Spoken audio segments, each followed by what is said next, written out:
Yo, yo, yo, it's the boys, the boys, the kid, it's the kid, it's the kid, it's the kid, it's the kid, it's the kid, it's the kid. Do not be alarmed, do not be alarmed, do not be alarmed. I'm just trying to live, just trying to eat, just trying to live, man. So this is gonna be a special it's gonna be a special preview of the El Clasico. So I just thought, you know what? Because it's a big game and everything, and obviously, just trying to work things out. Let's just do this as a live crack. So, and you know what always happens? You know why I wanted to do this live? Because whenever I do these previews, the sites I always use always don't have the updated lineups and so forth. So because I now have my good old live people with here, mods where you are, mods where you are, mods where you are, mods where you are. Um, the people in the live chat can just tell me how things will go now. We will go into details, maybe talk about past classicals, past things, what this could mean. Well, for both clubs, talk about where both clubs are in detail. Both teams are both on level points, so it's looking like a title race. Dortmund are clowns. And then we'll try and break things down. So first off, now Barca fans, do we have this right here? Hopefully, you can see this back four. Um, why? Wow, they actually no mods. How are there no mods here? That is crazy, man. How are they? You know what? Let me mod this boy because you know what? I can always remove mods. I can always remove mods, man. So because I always see him around, I feel it's time to make this guy a mod. I feel it's time to make this guy a mod. Boom! Avdeling skills for your good attendance for these live shows. Well done, you are now a mod. Congrats, Avdeling skills. Fellow mods, bring him in. Yo, Nazare, what up, baby? What up, baby Nazare, man? What up? So, this back four, is this how we're going to ride for this back four? Is Firpo? I need Barca fans. Tell me what's the back four? Yo, yo, yo, yo, yo, yo, yo, yo, what up? Because I'm not sure that Firpo is a left back or is he a right back. I'm not sure, and I don't know where thingy is.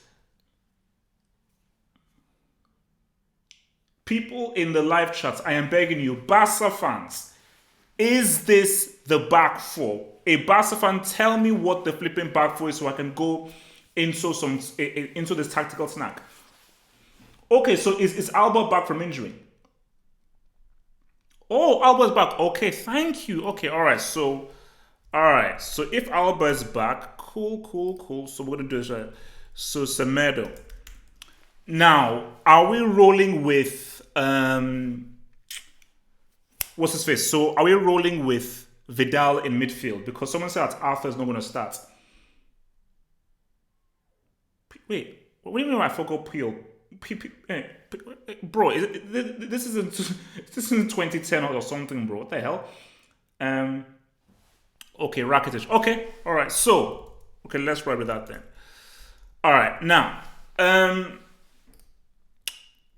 so the thing here is this: is that I think this guy is huge. Alba coming back is going to be huge, and I think the thing for what I think Valverde, Uncle Ernie will want from these boys is really attack these guys because I think Barcelona are willing, they can afford to take a lot of risks because they're not going to be receiving a lot back from Real Madrid. I repeat, no Marcelo, no thing. Okay, wait, let me just do a duplicate like this. So no Marcelo, no Ben. So it's no Marcelo, no Hazard. So I think what they obviously want from this midfield, and for me, I've always said that Rakitic is very, very underrated. Titches is very, very underrated, and I think that within these three, what they will try to do is pretty much keep possession as much as possible. But really, you already know that Messi and Griezmann are going to come down and help in the midfield. So what Barca wants is to be moving the ball around well, and forcing Real Madrid to chase shadows. Because whenever Barca have really beaten Real Madrid and is when they've controlled the game. So the key thing for them is to really get that cheddar in the midfield. But if Alba's around, Alba's going to be huge. Alba's going to be huge because someone just said it. The Messi Alba connection has been going strong for about 5, 6, 7, 8 years. And if so Alba is left back. That means he's going to be going up against Carvajal. And Danny Carvajal, to keep it real, he's been a bit shaky. He's been a bit shaky. So I think what they will want to do is really expose and go right deep into this left channel here. And the beauty of Alba in this game is you don't have a situation where Griezmann has to really cover that left side or even cover that right side as well, because we already know of what Semedo can bring in. Because the key thing here is this, look, again, I don't rate Griezmann. I still don't think Griezmann is world class like how everyone says. But I just think that the strongest place to have him and where you will get the best out of Griezmann is just behind the striker. So if Barcelona are attacking like this, because Messi, he gets given the free roll. So what they want is Messi to be given the ball in this situation here. So if Messi is given the ball in this situation right here, he knows that he's got that ball over the top for Alba. But what he also has here is the 1-2 he can play with Cannibal, or the 1-2 he can play with Griezmann, or the through ball he can go to Griezmann, which is why Casemiro, Ramos, and Varane, they're going to have to be very wary. The quicker Barcelona moves the ball, the quicker they can counter. The more direct they are, the more dangerous it will be to Real Madrid. Because I think if Barcelona are too static in the way they move the ball around and they allow Real Madrid to settle defensively, then that is where Real Madrid can hopefully get some joy and get something in there. But I think Alba coming back is going to be an issue. That's going to be an issue. And I think that at least once or twice in the game, there's going to be a clear-cut chance created from that. From Messi receiving the ball out here, boom, boom, boom, run, hits the ball over to Alba. Alba gets there, and Messi makes a late run into the box. Alba does a cutback, and boom. How many times have we seen that? How many times have we seen Messi give the ball to Alba? Cannibal is Suarez because he eats people. Okay, I've called him Cannibal for the last 4 or 5 years, so that's what he is. Cannibal is the dude who eats people, man. So remember, guys, like that vid, man. Like the video if you're here. Like that flipping vid. Like that flipping bit. So yeah, man. Let's now roll over to Real Madrid. We'll be going back and forth because I want to talk about Barca's defensive deficiencies, specifically PK, who's a brick. So for Real Madrid, now let's do this together, shall we? Okay, easy. So we of course have Courtois. Oops. We have Courtois. We have Varane. We've got Ramos. Then obviously Carvajal, and then obviously has to be Mendy. So we're having a 3 in midfield, aren't we? So we obviously have the guy at the base, the 2 guys in through here. And then we obviously have this little beauty over here. So of course it has to be Casemiro. Then we have Valverde, and then Toni Kroos. So this may be the Valencia lineup. Now, now this is going to be the lineup that he's going to go with. And I'll tell you the issues about this lineup right now. So, as we well know, obviously, not a big fan of Mendy, but as much as I'm not a big fan of Mendy, he is, of course, better defensively than your boy Marcelo. And I think for Varane and Ramos, it is going to be very important that they have great communication. If they don't have great communication and they're out of position and they're being pulled out of position by Barca's passing, then this could be a lubrication, maybe a circumcision. For Carvajal, that's my thing, man. I still haven't seen that old school Carvajal. I've not seen that old school Carvajal, and I think I've not been able to see the Carvajal I was really marauding and really saying what's up from days gone by, man. So midfield here, I think Casemiro has been great. And Casemiro is going to be hugely crucial. Not only what he does defensively to help the Madrid defense, but also Casemiro has arguably been Real Madrid's best central midfielder. His distribution and passing of the ball has been amazing. So if Casemiro can bring on or invoke his inner N'Golo Kante, say what's up defensively, say what's up in attack, it's going to give Real Madrid some joy. So for Valverde and Toni Kroos, the battle of the midfield. Can Valverde and Toni Kroos sort of impose their dominance over the Busquets, Rakitic, De Jong midfield. That's going to be very fascinating. Which three in midfield is going to really have the most joy? This is where we have issues. This is where we have issues. Do you trust Rodrigo in a big game? I say, do you really trust Rodrigo in a big game? I'm not sure I do. I've just back. I don't personally trust Rodrigo in a game of this magnitude. That's the first thing. I don't trust him. Benzema is all cool. I mean, Benzema has been great. Arguably, the best striker out there. Shout out to your boy Didier Deschamps, who is still playing Giroud over your boy Benzema. Shout out because of a flipping sex tape. Isco doesn't work out here.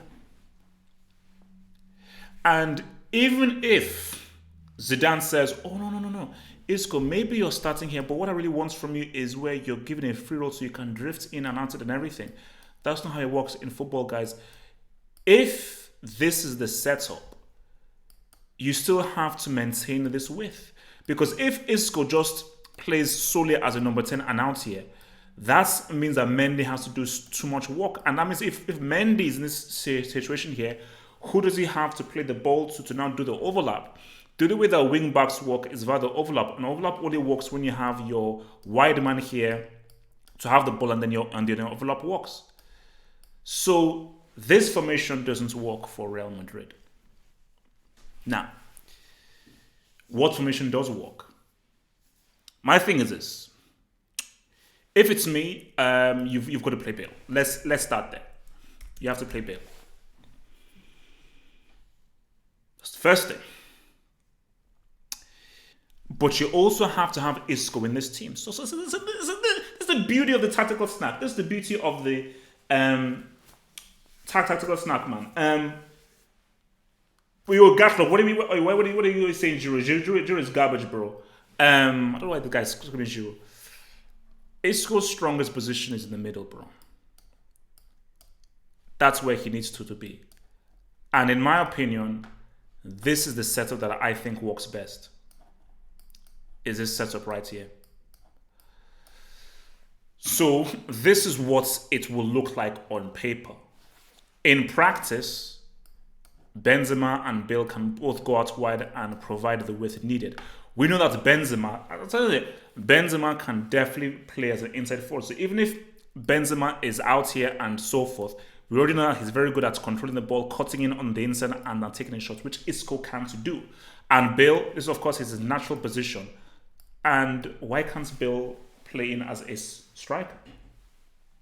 Why can't play in as a striker? I ain't respecting the World Cup winner, bro. Screw him, man. What the hell, Giroud?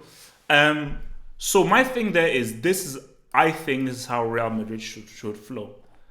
You have your width from your guys up in here, and you also have these guys that can either go out wide or go in on the center. And the key thing is you have Isco, who remains in the middle and is the playmaker. Now, back to Barcelona. So for Barca, they are an attacking team. They're an attacking team. These guys, they love to attack, which means that they're going to have space. So and watching a lot of these Clasico games, Real Madrid, the way that Real Madrid play is an antithesis to Barcelona, because Real Madrid are not just like a passing team, especially under Zidane. They like to pass with intent. Barcelona are a passing team. They like to slowly, methodically build up.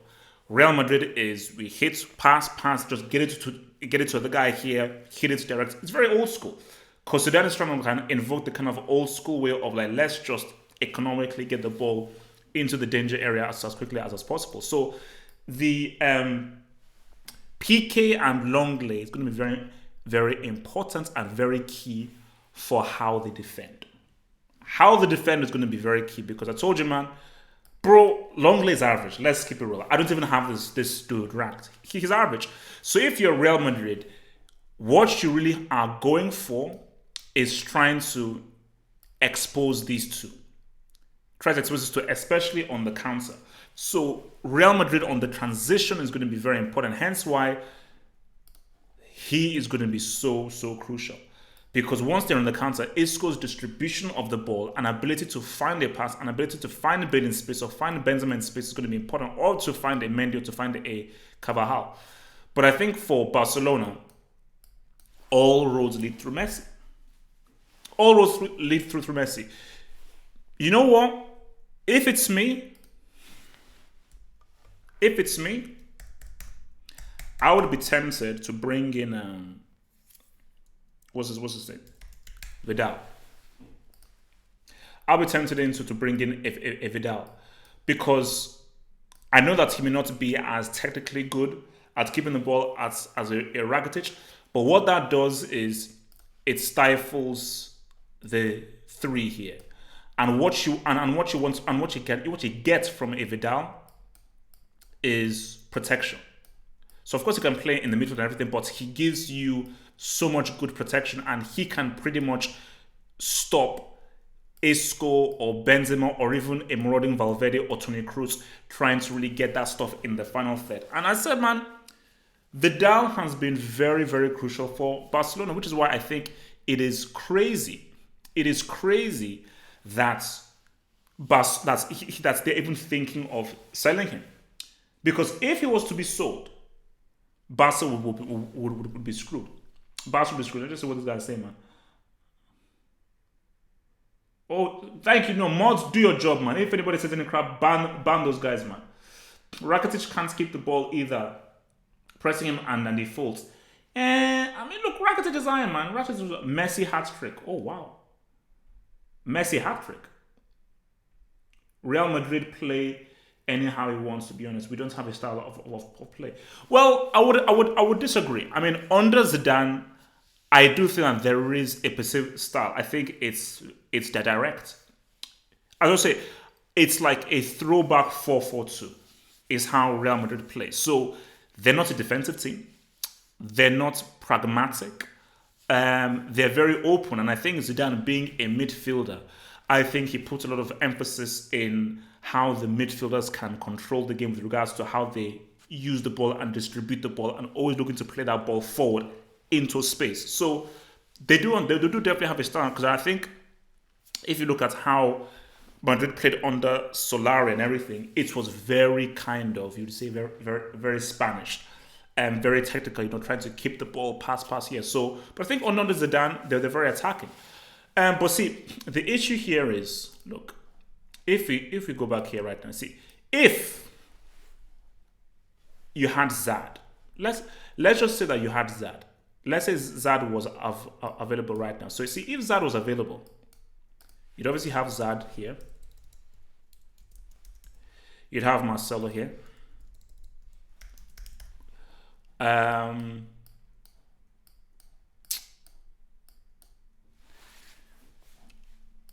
just trying to think. So you'd have Zad here. You'd have... You know what? As crazy as this sounds, check this out.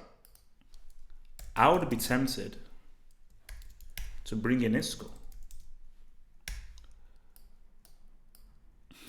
and have these guys at the base here. So this is if they were full strength. I'm trying to say, oh, that will be too attacking, but I'll just say to Isco, like, Isco, you piece of crap. As much as you attack, you must come into this midfield and hustle. So when Real Madrid do not have the ball, you come into the three. When they have the ball, you are there as the playmaker, and you have Zad there, you have Bilder, you have Benzema, and you have Marcelo in. So if you had this setup and lineup, then I think Real Madrid have every chance of beating Barcelona. But without these two, top three guy, without a top three player in the world, tier one, borderline chief, and without the best attacking left back of all time, it's going to be a bit difficult. It's going to be a bit difficult. It's going to be a bit difficult, man. Zad is faking his injury. According to who? No, Zad ain't playing, bro. Zad is injured, man, which is crap, man. What did we say? Wait, how do you know that Zada is faking an injury, man? And no, Us is out for, I think he's out for like 6, 7 months or something. So no, so people say no, the Us is out for a long freaking time. But look, obviously that's not obviously what is happening. We obviously stuck with what was it called? So what's this also? Isco is here. This is of course Tony Cruz, and this is of course Mendy. So, but the problem here is this is what Zidane is going to go with. I think he might, whether it's his place or not. This is going to be the setup that he goes with. And the issue with this setup is that it's cool, but with the players he has at his disposal, especially watching that game against Valencia, this setup is not going to be the best thing that is not going to be the best way for him to really expose Barcelona, because for Barcelona, you need to really go at them and really attack them. And because for sure, Real Madrid will have positions where Isco and Rodrigo, they have the ball in position, or Valverde is breaking through, or Cruz is breaking through. And if they're not breaking through, do you want to give the ball to Isco wide left? And I just think that for Rodrigo, decent player, because Rodrigo is going to be up against Alba. And I think that, for Rodrigo against an experienced Alba, okay, Alba may not be the best kind of tackler out there, but I think Alba will most likely win his one-on-one. And Semedo will literally eat Isco alive. Semedo will eat Isco alive. He will eat him for lunch. So, unless you guys can tell me something, I don't know how Barca lose this game. Even more so, I don't know how Real Madrid win this game. I don't know how that they win this game. So since you're here, guys, just to give you a little remember, become a Patreon, guys. I thank you to my 19 patrons, man. We have 19 patrons who have pledged to support the Football Hut, and as a thank you for them pledging an amount each month, they get some extra content. So whether it's my daily blog, whether it's a video of the week, whether it's my behind the scenes lens, and so forth. So the Patreon app is something that I'm updating every single day, and also it's a way to support your boy, the Hotman. And I always say, download the bloody app from the App Store. Download the app from the App Store, either Google Play Store or the Apple Store, because it's easier to receive notifications there, easier to read the contents there, and also there's the behind the scenes lens feature, which I do where like I'm reacting to either football matches or reacting to anime, because I'm going to be watching Demon Slayer and Attack on Titan tonight, and I'll be doing some behind the scenes reactions just to a few of the episodes of Attack on Titan and so forth that I'll be watching tonight, man. So check that stuff out, man. Check that stuff out. It's très cool, très cool indeed. And also as well, if you haven't already, my other channel, Half Hopes Hot, man. Half Hopes Hot. Just go to the website, halfhopefootballhot.com. That is obviously where you can reach the link to the Half Hopes Hot. That's my other YouTube channel. And that's where I post all my entertainment. Basically, anything non-football related goes on this YouTube channel. So I think I uploaded something about Trump, I believe. Or did I? I think I did. So basically it's where all my non-football stuff goes on there. And I'm trying to get to 1,000 subs. So if you haven't subbed already, subscribe to the Half Hope Salt. Subscribe to the Half Hope Salt, man. Hit it in there right now. So back to this whole thing, man. So we're just looking at. I want to just look at teams as a whole and everything. So people say, okay, what has been the issue?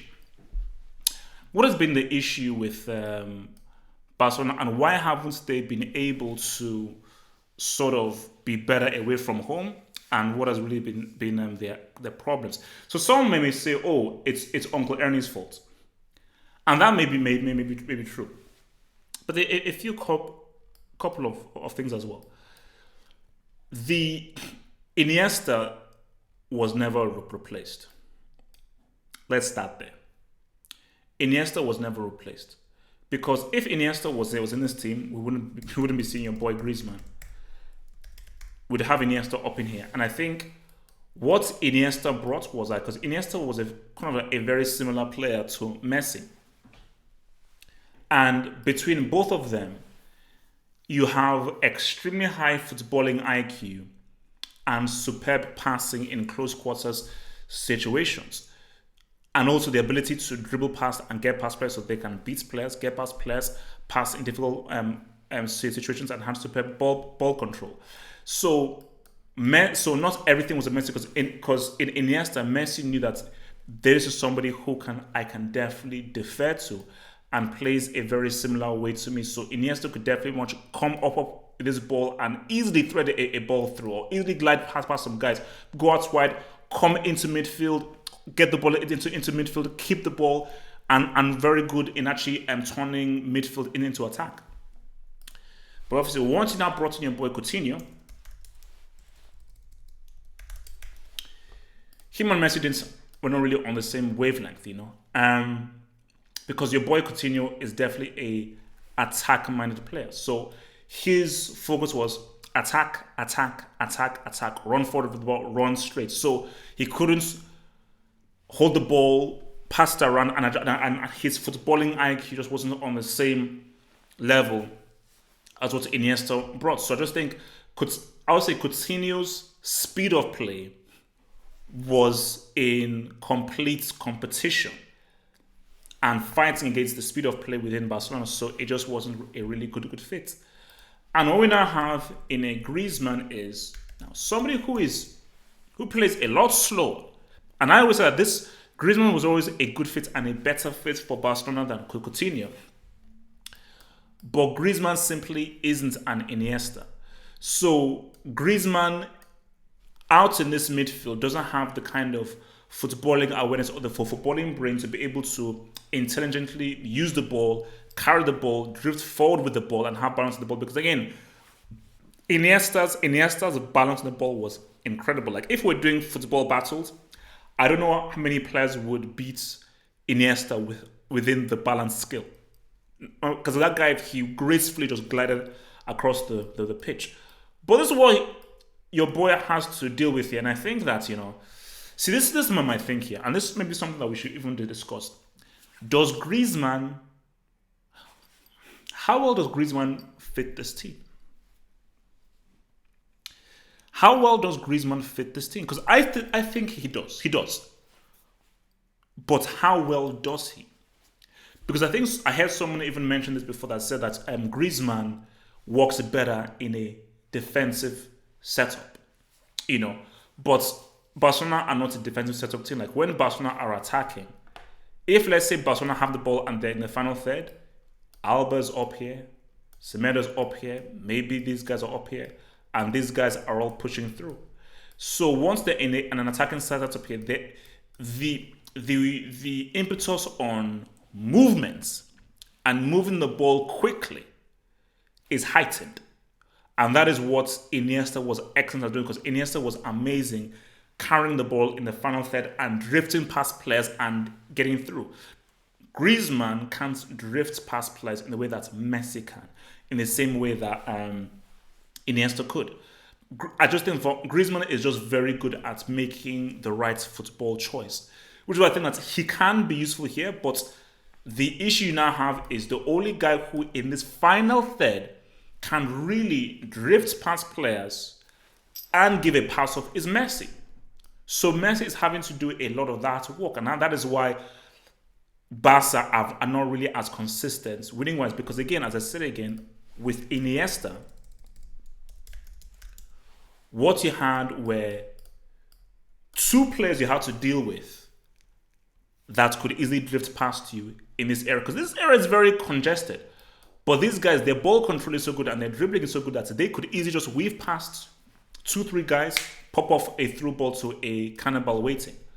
So once you have two guys that can do that, the amount of the chances that you create, they go right up high. So that is the issue. Yes, you could insult Uncle Erno. Of course you can. But the issue is they never replaced your boy Iniesta. Going back to Real Madrid, you see, for Real Madrid, look, of course, look, the idea here, which is why it's so unfortunate, is we don't have Zad. The world was looking to look at Zad. Zad, as I say, like, he's one of the best players in the world, one of the most searched players in the world, and I think, as I say, he's like, Zad is the new kid on the block. Zad is the new kid on the block, because the idea here is you have your boy Zad, is these guys working together in harmony. These guys both working together in harmony to get that ass. That was the idea. Is for these guys to form something. But do you know what was key? The big idea was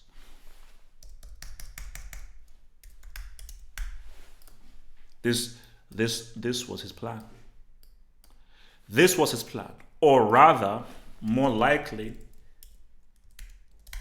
this was his plan. This is Zidane's long-term plan. Zad, Mbappe, Benzema. Because what you have here is you've got goals here. But I think what you even get from a Zad here is a guy who obviously can drift in on the inside. But now Zad is creating for both a Benzema and an Mbappe. And if you give Mbappe that beautiful through ball, boom, it's real. Zad can't even outshine Iwobi, let alone Messi. He doesn't sniff Messi's level. Why are you guys hating? Why are you guys hating? I don't understand why are you guys hating. And yeah, as someone said, now this is Zidane's long-term plan. Now, does Pogba move in January? Who knows? Who knows whether Pogba moves in January? But this is the team that Homie wants, man. Because in this you have a Pogba who actually has quality midfielders. Who actually has quality midfielders to work with in a Casemiro and a Valverde. But do you know what this all means?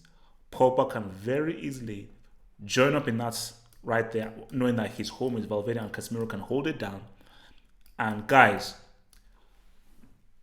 name me a better front four than that. I'll wait. Name me a better front four than that. In the words of Cat Williams, I'll wait.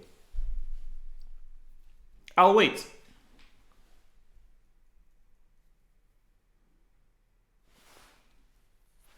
Name me a better four than this, man. Please name me a better four than this. Mount. Oh my, guys are crazy, man.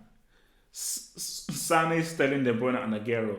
Kane, Son, Lucas, Ali. Oh man. Mount, Pulisic, William. Guys, okay. Basically, okay. Thank you. There isn't. Okay, because basically you guys have me laugh. Basically, there isn't. Oh, good. All right. Basically, there isn't. Because from those suggestions there isn't. Oxygen inhaled, that name is banned. Please don't mention that name. That name is banned here on that live chat.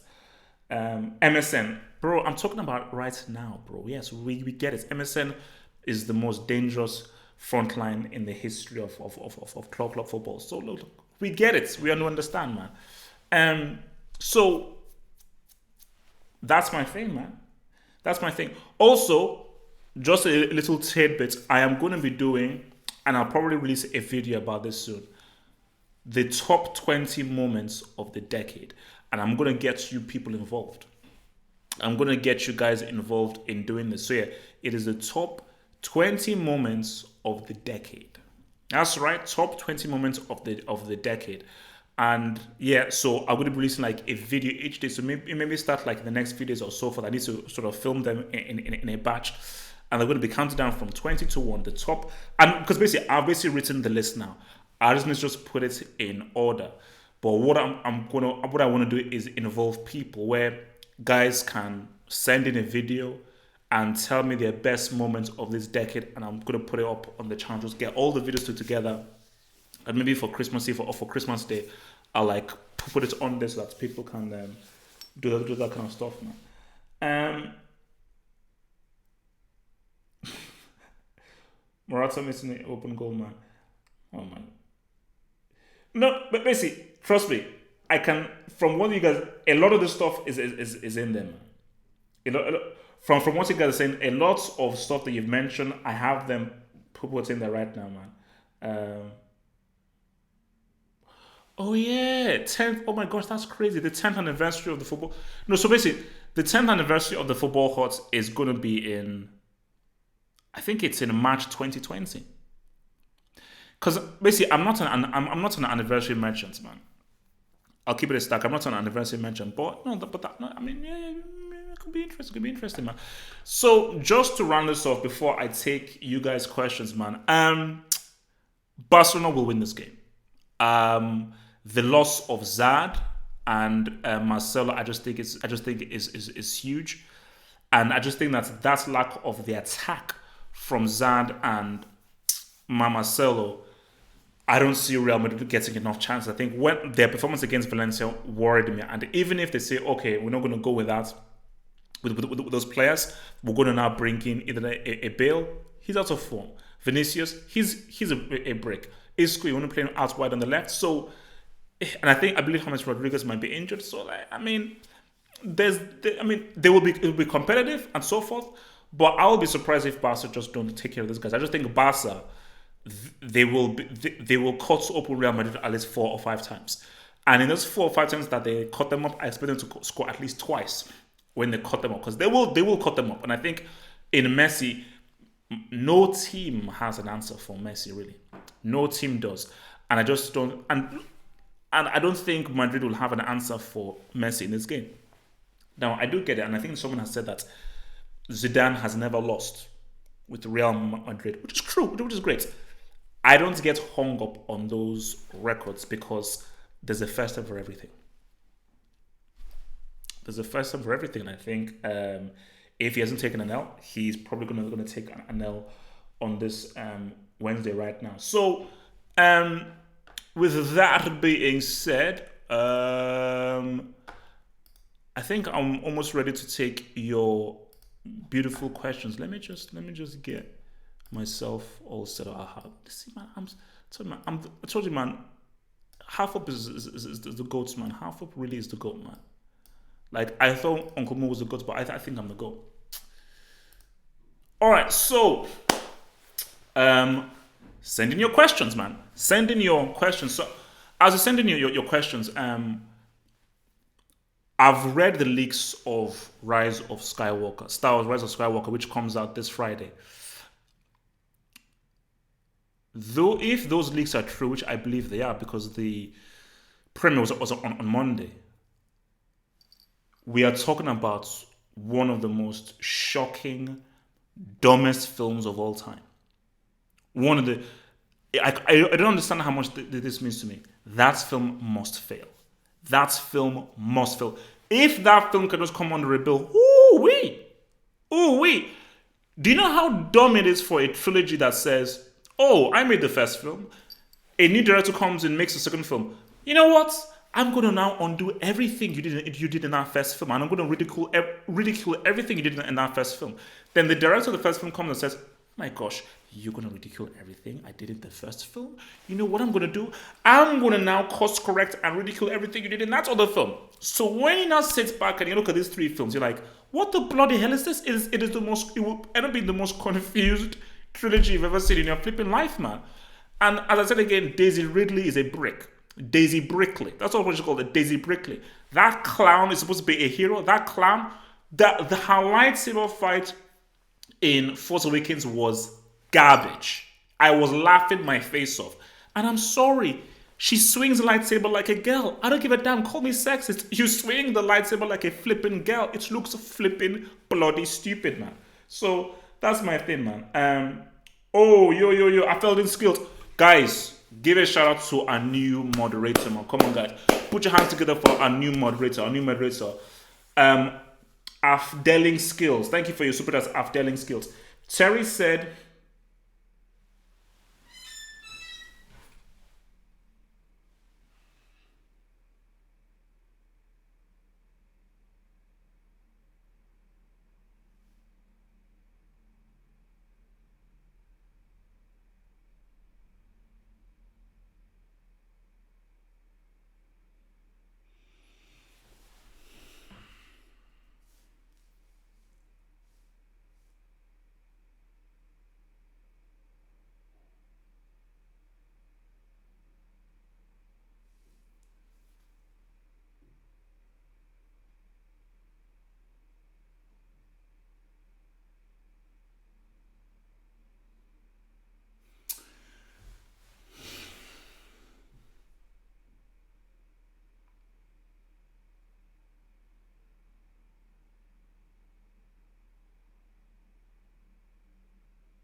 I think it's time. I think it's time that I open up the Brigger Academy to YouTube influencers, man. Um, like you see, there are you can call him the English Mbappe, sure. You can call him the English Mbappe and everything. Um, but to now say Terry said Haaland, Rashford, and Sancho greater than Pick himself. Let me call him. I'll be back. Let me call Paul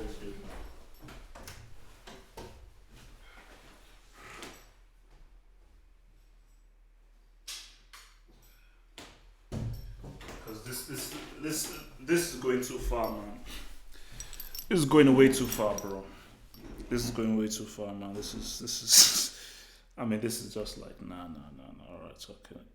He probably won't actually pick up, but let me see, man. This is going way too far.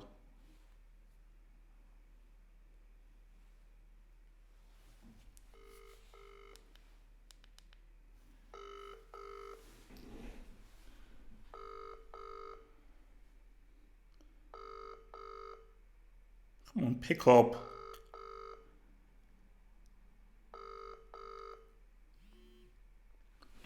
So he's obviously doing something, man. Let me send him a message. Wait. It's when you free to talk. Need you on my show briefly to clear something up. Alright, so I said, yo Terry, when are you free to talk? Need you on my live show briefly to clear something up now. Alright.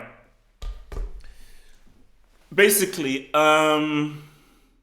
he has to be joking. The only way I can process that is he has to be joking. Because let's play along.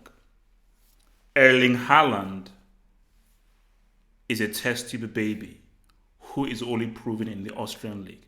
I don't give a damn what he did in 5 CL games. Rashford, what the hell has this guy done on a world class level? He isn't even world class to begin with. Sancho is money. Sancho is money, but he's coming through. Messi is considered perhaps the greatest club football player of all time. The Cannibal at that point was arguably the best striker in the world at that time. And Neymar was seen to be the next guy to take over from thinking. So you're comparing Erling, a guy. First of all, you can't be the best. You can't be anything if your first name is called Erling. Okay, no offense to my Norwegian brothers out there. You can't be anything if your first name is called Erling. What the hell? So Erling, Marcos, and Jaden are better than Lionel Richie, the Cannibal, and Mar. The heck? I mean, look, nah. I mean, like he's yeah. I mean, look. He's obviously yeah. No. He was obviously no. He must have been joking, but that's just madness, man. All right, look, guys, send in your questions, man. Send in your questions. But yeah, Star Wars, man. Star Wars is done, man. Star Wars is so done because, bro, guys, if you read these leaks, man, my God in heaven, man, if you read the stuff that goes down, how is Palpatine? This is coming. How the hell is Palpatine in the new Star Wars film? How the hell is Palpatine in the new Star Wars film? It's like, how do you put thingy in the thingy team, man? HH, was company ever world class really? VVD over company Premier Merchant. That's a good question, man. I never saw company as world class. No, because to be world class, what have you done for? What did you ever do for Belgium? He never did anything for Belgium. And if you can't do anything for Belgium, you can't do anything. Van Dijk can't be truly world class yet until he shows what he can do for Holland. So he's world class, yeah, but let's see what you do in the Euros. So if he flops in the Euros, then you're a domestic merchant. But he did win a CL. But the thing is that as much as he has won the CL, let's keep it real. Was Van Dijk's performance in the CL better than Sergio Ramos's performances in those three CL victories for Real Madrid? Because bro, you can. I know Liverpool fans don't like Ramos. I know you don't like him because of what he did to Salah. Hey, yo, Terry. Hello, mate, you're right. Yeah. How you doing, man? How you doing, man? I'm good. So basically, I'm just doing my live show now, and Okay, cool. so basically, one of my subs just sent me like this message, and he said, I quote, Terry said, Haaland, Rashford, Sancho better than peak MSN. Please tell me No, you were that's not what I joking. said. No. That's not what I said. See, there's two things. I said that if we sign Haaland and Sancho, and you add that to Martial, Greenwood, and Rashford, that as a collective unit could be better than the unit of Suarez, Neymar, Messi. Not the individual players, but the unit. If they develop into all their full potential, they could become better, and then they could become one of the best groups and units and attacking formations that we've seen in many, many years. But that's all I said. It's all about potential, and they may not fulfill it. So again, someone's twisted my words to try and make a point. And I equally pointed out that I'm not saying they're better than the individual players, but as we all know, the team collective can sometimes be better than the individuals.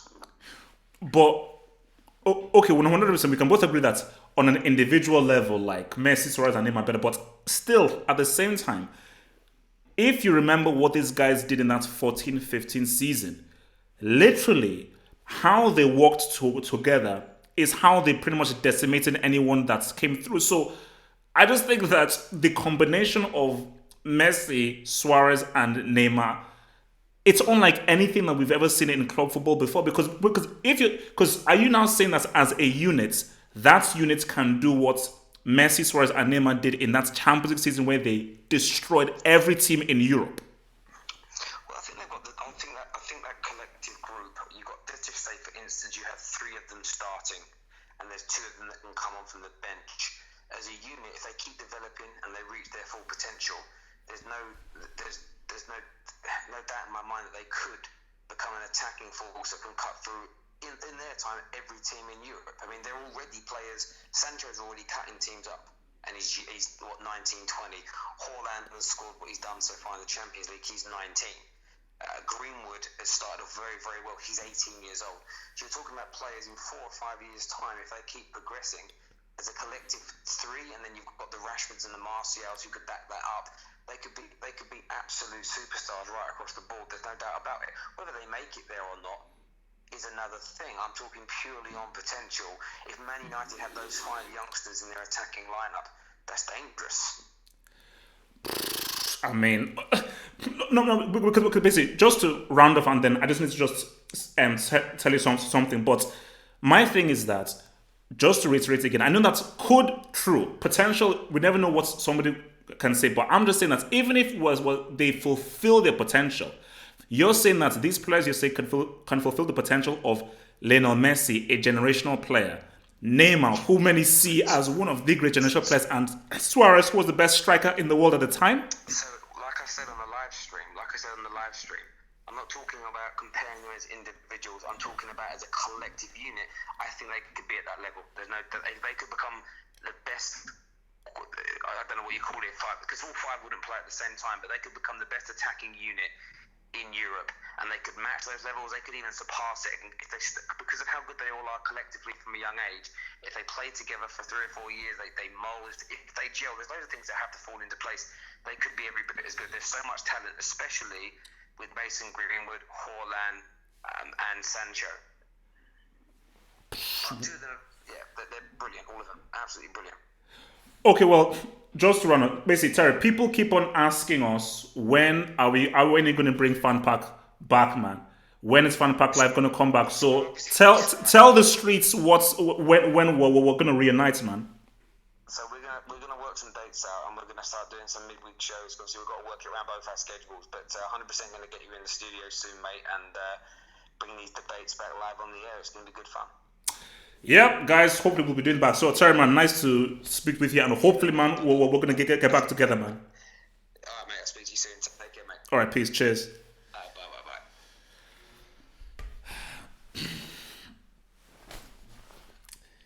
Guys, there we have it, man. Oh, what can I say? What can I mean, like,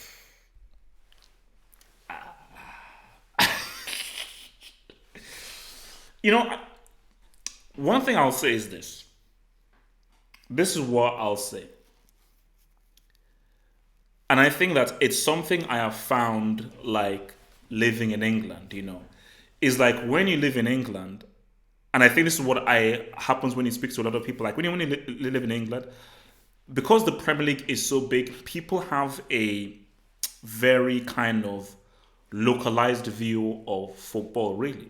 So there are times whenever, like, whenever we'd be doing a show, I'm like, okay, no, wait, let's talk about La Liga or Bundesliga. And people are like who watches La Liga or Bundesliga? No, it's about the Premier League.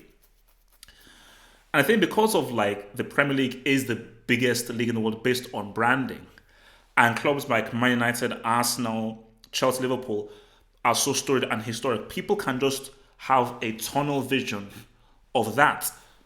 But for me, like, growing up, I watched all for football. I was just about, because I love football so much, I want to see the best of the best. Hence why I say, okay, I'm a complicated Chelsea fan, because I'm not going to live and die based on a club. I'm going to live and die based on football, because football is in my blood. So it's like, so what I find is that I've just got a much global view of football than a lot of guys in England. Hence why, like, when I was growing up, I don't know how old some of you guys are. Remember World Soccer magazine? That's what I used to buy, like World Soccer magazine. I used to buy that because I used to buy World Soccer magazine and read that a lot more than 442. Because 442 was very localized, was just focused on the Premier League, or what's it called, Match. Remember Match?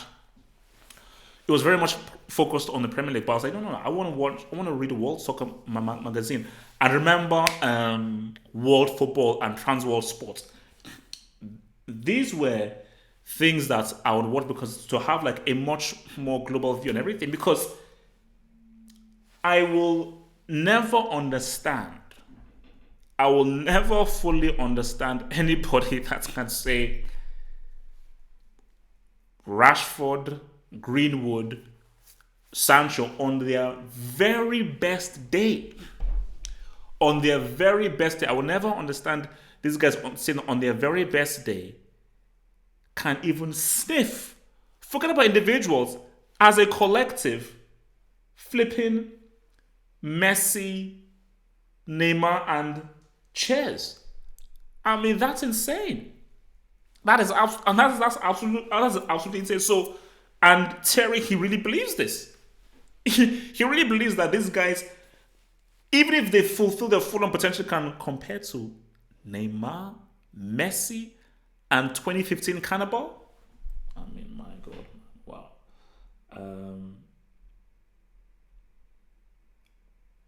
So Werner, top 5 strikers, HH. You. But then the thing, okay, look, the thing about Werner is that, look, based on form, you would have to. 100%, you would have to put him in there as top 5 strikers. Bro, you have to do it in the CL, bro. Do it in the Champions League. So it's like, I know, like, based on recent form, you have to put him in there. But for me, the thing about Timo Werner is he didn't do great at that World Cup. Fair enough, it wasn't his fault, but he didn't do great at that World Cup. So he still owes me a great international performance. He still owes me a great international performance. And I think if he can show me a great international performance, then okay, that's right. And if he can really ball in the Champions League, that's right. Like, boom. Let's see what he now does against Tottenham. Let's see what he does. Because if he can ride and really become big time against Tottenham, oh my God, man. Then we can talk. But I need to see more from him. Personally, I need to see more from him. Syria is a farmer league, so is Uber Eats. Interesting. Um, if you talk about Mikel Arteta to Arsenal, oh sure, sure, sure. Which genius thought it was a good idea to get Mikel Arteta to join Arsenal? Let's look at the facts. Arteta is the assistant manager to Pep Guardiola. Arteta has never managed a team. Arsenal, you're a team with issues and problems, and you're considering hiring a guy who has zero managerial experience. An assistant manager isn't the same as a manager, so don't even come up with that crap. And do you know the secret thing that people say? And I heard someone even say it on Twitter. Guys, I told you, Twitter is dangerous. People spout crap on Twitter. I heard someone even say this on Twitter. The brains, guys, the brains behind City's success says the guy that's really making the moves is Arteta. You hear what I said? Apparently, some people believe that some Arsenal fans believe that the brains behind City's success, the guy who's really making the key moves, is Mikel Arteta. Because Pep won nothing with Bayern Munich. Because Pep won nothing with Barcelona. But no. Pep really got to what he was doing when he started with Mikel Arteta. If they get Mikel Arteta, Arsenal will fail. I can almost guarantee you. I don't know how it's going to work. It's like Arsenal are a team that needs fixing. Arsenal are a team that needs a manager that has experience. Someone that is experienced who can try and just get results. Because Arsenal don't need someone that's going to go through a process. For Arteta, that's like a 3-year, 4-year rebuilding process similar to Lampard, similar to Solskjaer. If you're coming in this new manager, it's a new process. Arteta ain't going to be like a new Pep. Nah. Pep was just this crazy prodigy that came through and just won everything with the help of Messi. For Arsenal, get an experienced damn manager. I'll say this and I'll say this again. Get Rafa Benitez. Get Rafa blooming Benitez. That would be a great hire. Look at what he did with flipping Newcastle. He will come in there and he will try and get results. I just think it's people that makes these decisions are just completely stupid, man. Breaking. Oh, Gatlock. Thank you for the super chat, Mr. Gatlock. Breaking. Neymar set to miss Champions League round of 16 v Dortmund. Now, Gatlock. Let's. In case you don't know, Neymar's sister,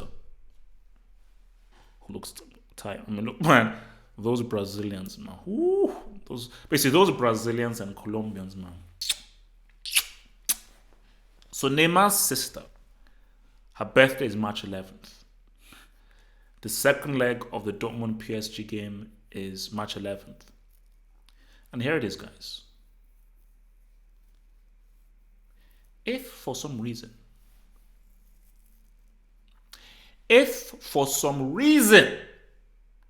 Neymar dares miss the second leg of the CL because of his sister's birthday, he's finished. Neymar is finished. He wouldn't dare. Do you know why Neymar wouldn't dare? He knows I'm watching him. He knows I'm watching him, and Neymar knows that I will end his career and I will end his relevancy as a footballer if he was to miss that second leg game. Because guys, I'll keep it a golly with you, man. Barcelona have to win this. I think this might be the last year for PSG to win this CL. I think after this year, I think after if they don't win it this year, I think Neymar leaves, either to Barca or Real Madrid. Mbappe leaves, most likely to Real Madrid. So it's all out this year. But yeah, Gatlock, he wouldn't dare. He he would not dare. That clown would not dare, bro. Um, quick question here: how many guys don't get wait? What do you mean by don't get me to? What did I do? What did I do to get me to? Oh, why? Is it because I Oh no no, oh, no yeah. It's because I retweeted that Milo pick, man. Look, but people are hilarious, man. But you know what I say? I don't judge, man. If you wanna wear a cat suit and talk about football, if you wanna be nude, if you wanna wear a bikini and talk about football, so be it. Who cares? Who cares, guys? It's a free country. If you want, you can be nude and talk about football. You can wear a bikini. You can wear a flipping tutu and talk about football. Who cares, guys? You only live once. You only live once. Enjoy your life, man. Let the guy eat. Let the guy eat. Don't hate. Guys, we'll go over 300 guys watching in here. Like the vid. Like the vid. It's your boy HH. Like that vid. Like that vid. If you're new, subscribe. If you're new, subscribe. This is the best. This is the greatest Champions League. What do I say? No, this is the greatest football analysis channel in the world. And guys, while you're here, man, remember, don't be fearful. Half Up Thoughts, man. This is my entertainment channel, man. Just go look it up on YouTube. Half Hopes Hot entertainment channel, movies, anime, all that crazy kind of stuff, man. And yeah, man. And remember to subscribe. I'm around to 1,000 subs. Remember to subscribe to the Half Hopes Hot. Why can't I talk, man? And also as well, to support the channel and gain extra content, become a Patreon. Link is in the description box below. Pledge an amount each month and gain access to lovely, sexy, beautiful content from your one and only, your boy, your resident sexy DJ, your boy HH. Half of that flip the hope, man. So just to reiterate again, I think Barca win 3-1. Barca win 3-1. I think it's sick and it's annoying that Zad isn't allowed to play in the Clasico because he's injured. Because you know what it was? This was going to be the handing over. Zad would have shone in this game, and after the game, Messi would have proclaimed Zad the next thing, because Zad is the future. Zad is the future of football because he's a young up and coming kid. And I think Messi would have said, you know what, it's time for the kids to take over. And Zad is one of the leading youngest, because you have Zad, Mbappe, the Us. So it is what it is, man. And we were robbed of seeing one of the young up and coming stars pretty much shine at El Clasico, and it's sick. It's truly sick because everyone deserves the chance to see a potential goat and a potential horseman make it through, man. And I'm still pissed that Robin was robbed of his World Cup, bro. I'm still pissed, man. Nope. Jim Carrey's best film is Cable Guy.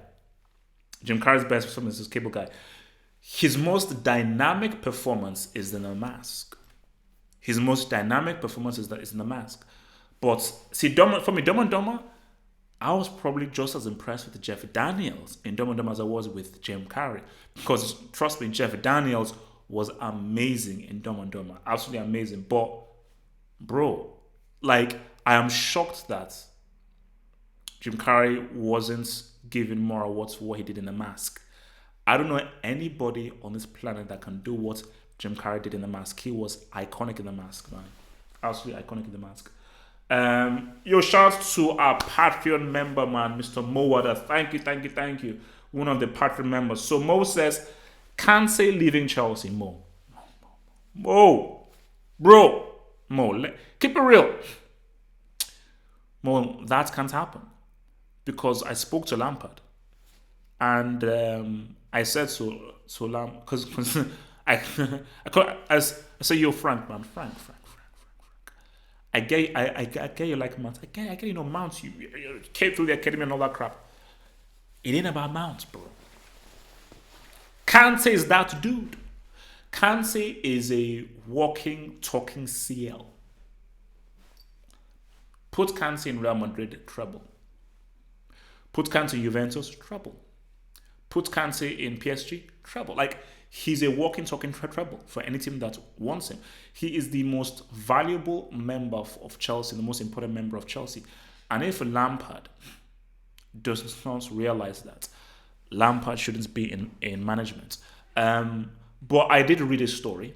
I did really read a story, and because I wrote an article on the Patreon thing, and my article on the Patreon platform was Kante thinking about leaving Chelsea. Well, there are reports of him wanting to leave Chelsea in the summer, and my thing is like, no, Lampard has to say not for sale, and it would hurt me and it would piss me off, and I would just find it just on a footballing level strange if Lampard was to allow Kante to leave, because my God, like, Kante is critical to Chelsea.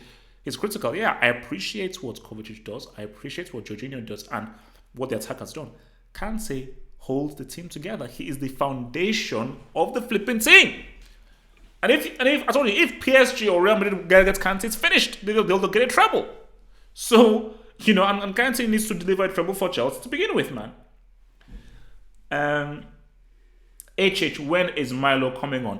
Have no idea, bro. Ask her. Then I'll know. Yes, Loftus Cheek is back. Yes, Loftus Cheek is on his way back, man. I because he posted a video of him training. Ooh! I told you, man. If Loftus Cheek comes back in time for Bayern Munich, it's game over. Guys, please tell me, why can't Chelsea beat Bayern? Please tell me, why can't Chelsea beat Bayern? Why? I have studied this thing through and out.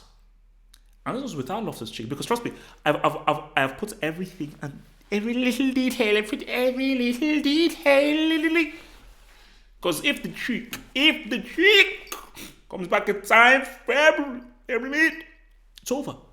Because Loftus Cheek in that team marauding through, Bayern Munich don't have an answer for the cheek. They have no answer for the cheek. Because if the cheek rides at the crib and he rides at the Allianz, woo!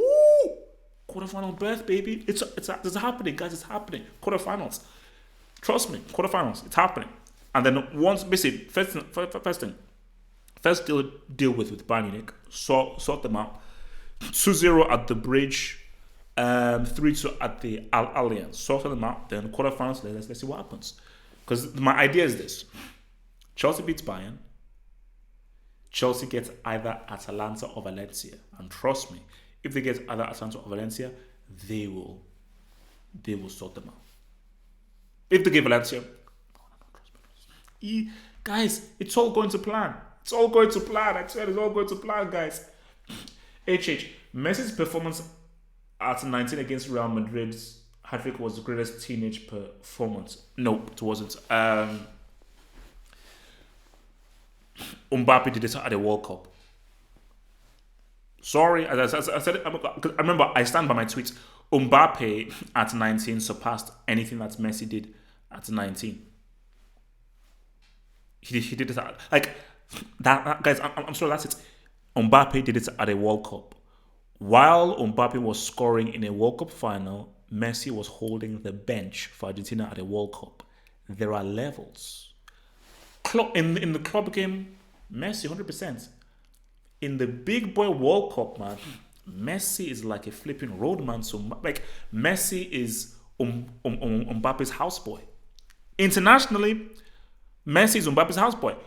Wasn't Messi on the pitch when Mbappe laid down 2 Gs? Guys, come on, man. They're levels, baby. I told you, man. Messi is Mbappe's houseboy, man.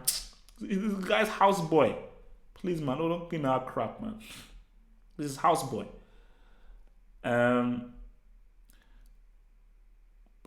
Guys, quick question. So is Deschamps never going to call up Benzema to the French squad? Just out of curiosity, so that's never happening. So is he never going to call him to the French squad? Is that how we're going to roll? I'm just being curious. Like, is he never ever going to call him over to the French squad? ever? Like, is that like done now? Because for Deschamps, bro, it's just a sex tape. Okay, I apologize. It's a flipping sex tape. Who cares? Who the hell is Valbuena? He doesn't even in your squad. Who the hell is Valbuena? Don't give me, this is about morals or ethics. Benzema is arguably one of the best strikers in the world right now, and you're still going to rely on Giroud? I mean, Deschamps is wild, man. Deschamps, Deschamps is flipping wild. Oh, I think that I'm in a super chat. Hey, thank you. From Toby Olowukere. Thank you, Mr. Toby Olowukere, who says, "What do you think about Chukwueze to Chelsea?" Woo! Nah, that's nice. And that is the kind of player that Chelsea need. Now, Chukwueze needs to improve. He definitely needs to improve because some of his game can be a bit raw and sometimes he can rush things. But I've said that Chelsea need a left back or a right back because Azpilicueta is trash. And then they need an inside forward. You need an inside forward. If you're playing either 4-3-3 or 4-2-3-1, your wide men are not wingers. Because if your wide men are wingers, then you're playing a 4-4-2. No one plays 4-4-2 these days. They normally play like a 4-2-3-1 or a 4-3-3 or a 4-3-2-1 maybe. Yeah, it could also maybe a 4-3-2-1. Liverpool do a 4-3-3. So that's what they need because okay, you know what? Let's get tactical, man. Let's get tactical. Let's get tactical right now. Okay. So let me new tactic. Okay. So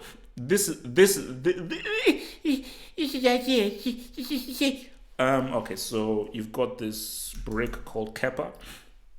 So you have Rudiger, you've got Zuma, and you see, my thing is get Kimmich up in there, man. Getting a bid for Kimmich, rolling with Robertson. So these are all guys Chelsea should get in January. So you already have Kovacic, you have Kante, and you have Loftus-Cheek.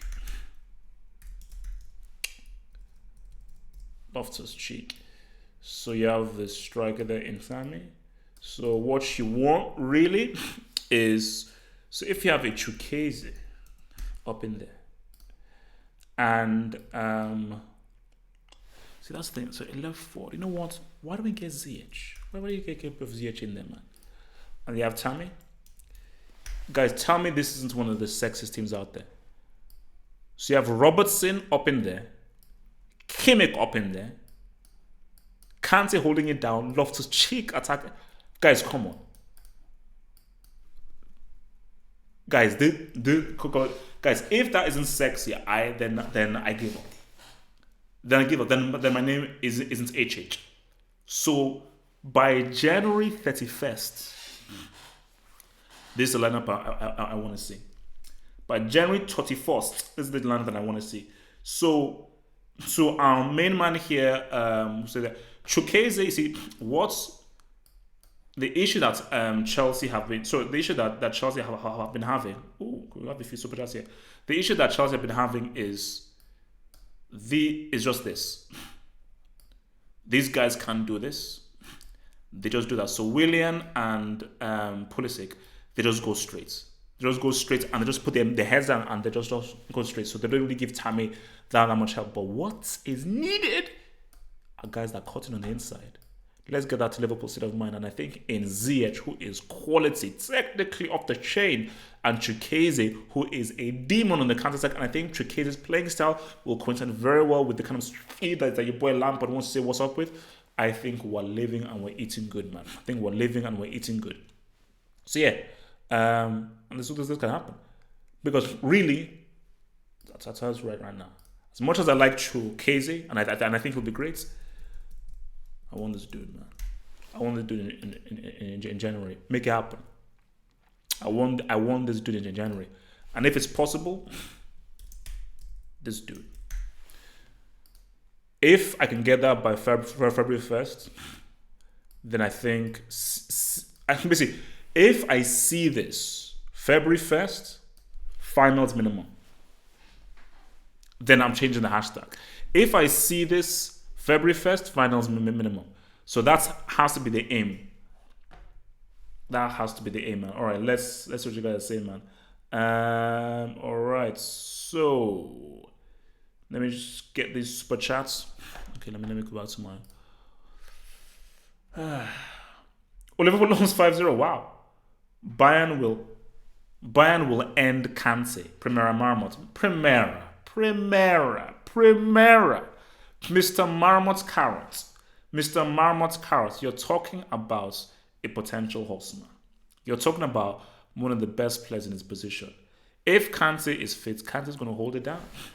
Kante's going to hold that thing down. Bayern are sweating of what Kante can do. So I don't know how Bayern will end Kante. The issue is, what are Bayern going to do to battle against the demon and the goat that is Kante? So come on, Marmot's easy, man. Marmot's easy, man. From Erhan Aksu, super chat from Erhan Aksu, £2 super chat. Is Ancelotti to Everton a good fit? No, it's not. Let's break it down. So, look at the teams that Ancelotti has managed: AC Milan, PSG, Chelsea, Bayern Munich, and Napoli. All of those teams have either been recent title winners or they've been title challengers. When was the last time that Everton won the league title? When was the last time that Everton challenged for the league title? Has Ancelotti ever come into a club that were struggling, that were just hovering over the relegation zone, that were finding it hard to get results? No. And I think, when we're doing talking titles, I think Karl Anka made a very good point. Some clubs need to know what their level is. Everton's level isn't an Ancelotti like that. It's a bad fit. Their level is a David Moyes. It's a Robertson. Or is like a Alan Cobishley. I don't know whether he still manages. That's really your level. Because you have to get the manager that works well for what you have. Like, Ancelotti is a damn good manager, but he's not a manager. You see, Rafa Benitez is a manager. Mourinho is a manager. The guys who are these guys are manager. Like, Ferguson is a manager who can pretty much go to any club and be like, all right, boom, boom, boom, boom. Okay, this club needs this. All right, let's go. How do you get a guy who is used to working with top quality players? Because if you say the weakest team that Ancelotti managed was Napoli, name me a player at Everton who is as good as Koulibaly, as good as Mertens, as good as Insigne. Please tell me. Please tell me. Or as good as Alan. It's a horrible fit. And I just think for Everton, it's not... Like, for Everton, keep Duncan Ferguson. Keep Duncan Ferguson. Because it's working. You've got a win and you've got a draw. Keep him. Why would you change it up? It's a stupid hire. And for me, I don't know how it works. It has to feel like, I just personally don't know how that would work for me. Personally, I just think it's gonna fail. It's gonna fail personally.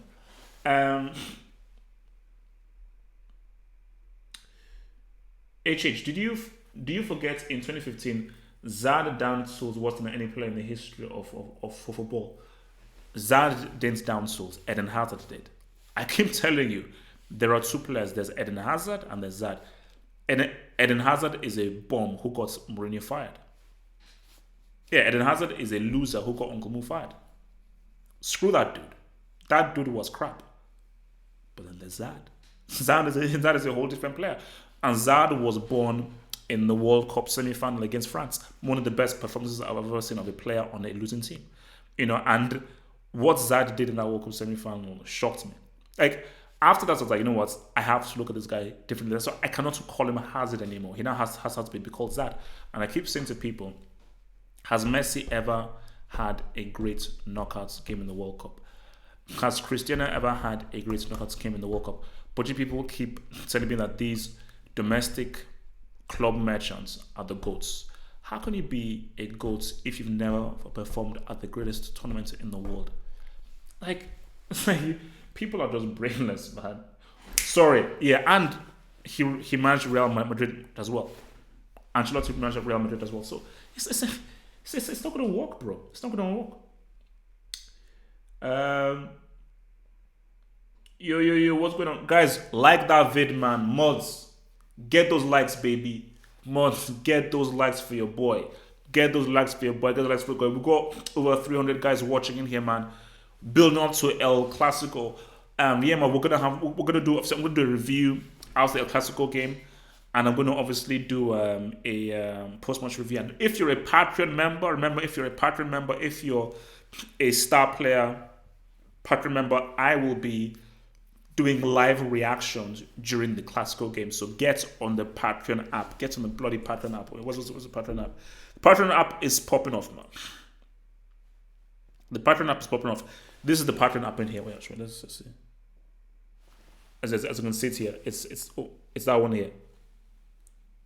Oops, yeah, that one, the Patreon app, and it's on the Google Play Store. Things don't, and it's free. The Patreon app is free, so that's the best way to get your exclusive HH content, man. So what else are you guys saying, man? There are pills for that. Zad is garbage. Rude, very rude indeed. Mina better than Koulibaly. You're smoking crack. Klopp is overrated. That's passion merchants who hogs people. Well, you see, a passion merchant is Duncan Ferguson. Now, I don't mean that to be rude, but it is what it is. He's a passion merchant. Klopp has won quite a few titles. And Klopp is actually a very good tactician. But, so you can't call him a passion merchant because he doesn't rely. A passion merchant is somebody who heavily relies on passion to get results. Klopp, the passion is just the icing on the cake. It's just the extra addition. But first and foremost is we have to play the way I want to play. And then I want you to play the way that we play, that we know is tactically popping off with some energy and lots of running, man. So there is a clear distinction of how that stuff works, man. Or let's see what your bricks are saying, man. I hope you guys are not going to pay for that flipping Star Wars film. You better not pay for that Star Wars film. I repeat, Daisy Ridley is a brick. She fights like a girl. Her lightsaber skills are crap. Finn is a garbage character. Kylo Ren is one of the most useless characters of all time. Smoke, whatever the hell you want to call it. What the hell was the point in him even existing? Star Wars currently is trash. Watch The Mandalorian. I want the Mandalorian toy.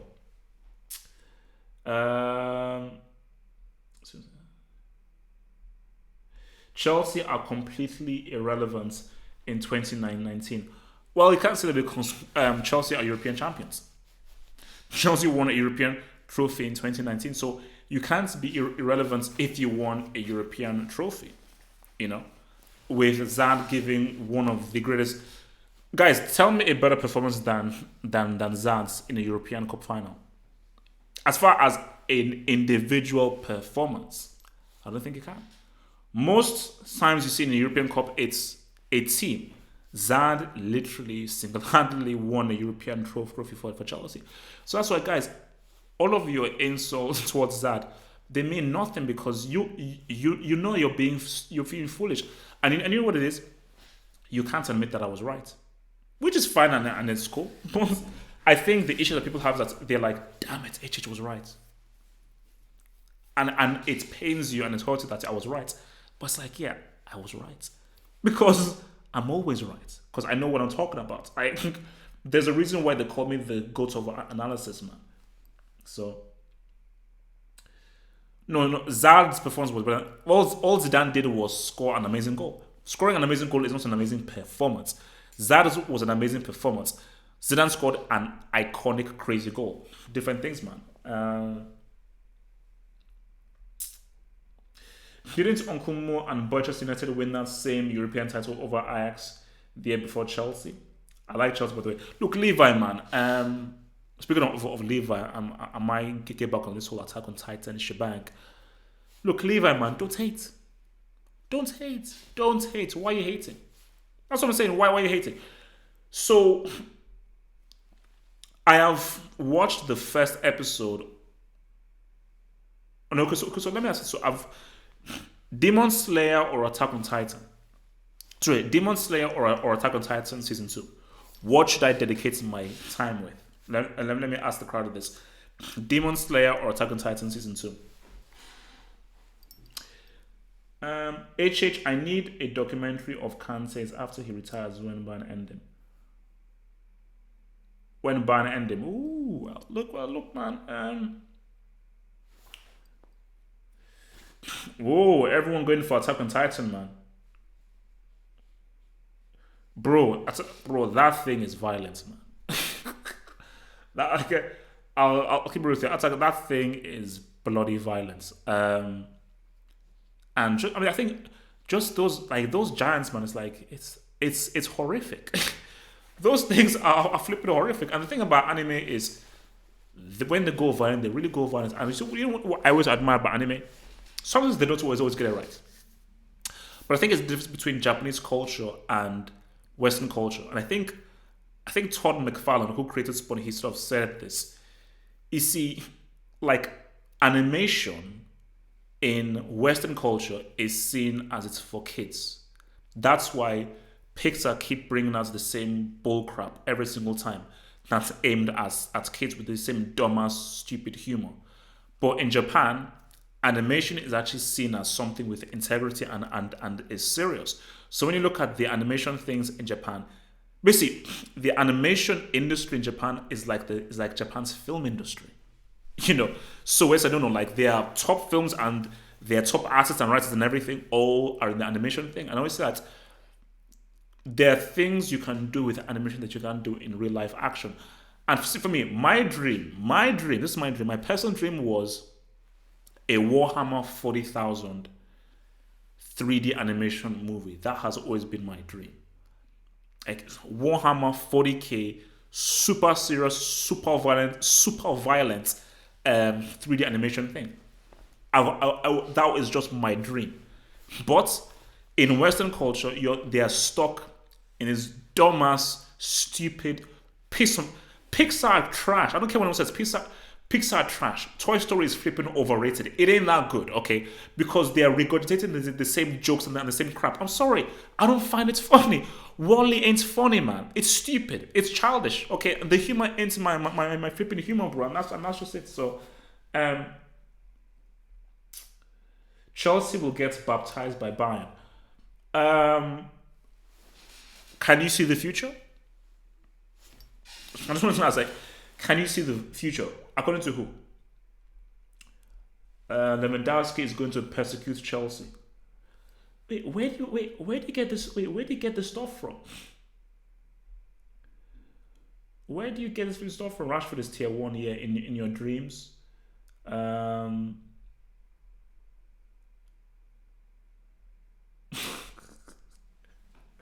Yeah, Martin, thank you for time. Thank you for timing out that. You know what? Mod, just throw that dude out, man. Don't even time him out, man. What's his name is Sajad Safi. Just throw him out. It's like, yeah, we get that you're 11 years old. Just throw the dudes out. Like mods, if you just see any kind of psychopath that's just acting like a complete prick, don't even time them out. Just ban them. Ban those dudes, man. Yes. Okay. So someone just mentioned Copa America. So this Copa America that's happening? Is this Copa America that's happening? Is this like a anniversary thing or something? Like you can't keep just coming up with different ideas to have a Copa America every year? Like, because my thing is this: is that are you genuinely putting this Copa America up for good reasons, or is it that, bro, let's just create a reason to have a Copa America to give Messi as much opportunity to win it? That's what I think it is. I think that like we will literally reach up our rectum and pull out of our ass any freaking reason to stage a Copa America so that we can give a title to Messi as soon as possible, because in people's thick heads, they believe that if Messi somehow finally leads Argentina to a Copa America, then that's it. He can finally be called the GOAT and he has surpassed Maradona. No, you dumbass geniuses. There's a thing called the WC, called the World Cup. If he wins a Copa America for Argentina, that'll be huge. That'll be massive and huge. Show up in the final, unlike Cristiano at the Euros, who owes his medal to Eder. But even if you do, man, no, you still need the World Cup is a necessity, guys. It's a necessity. It's a flipping necessity, man.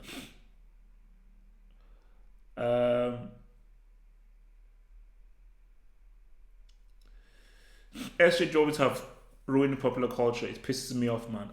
No, look, man. I mean, it's the world that we live in, man. You know, that's why, like, you can't really say anything on Twitter. If you say anything on Twitter, it's you're demonized, you're insulted, you're chastised, you're called this, you're called that, because everybody is super sensitive, you know. And I think this is one of the most kind of like sensitive times that we've ever had, you know. But if you're not honest, what's the point in even interacting? If you're not fully honest with what you are and how you feel and how you think, then what's the point? You have to be honest, bro. You have to be honest, man.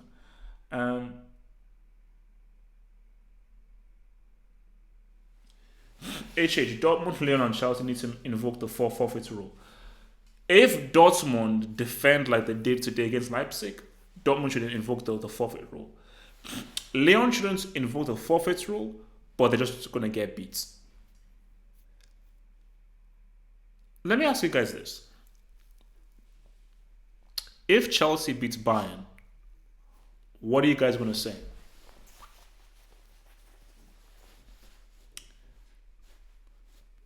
Let me say this again. Remember, Bayern Munich are a team who lost to Mönchengladbach. No offense to Mönchengladbach, but they lost to Mönchengladbach and they lost to Bayer Leverkusen at their crib.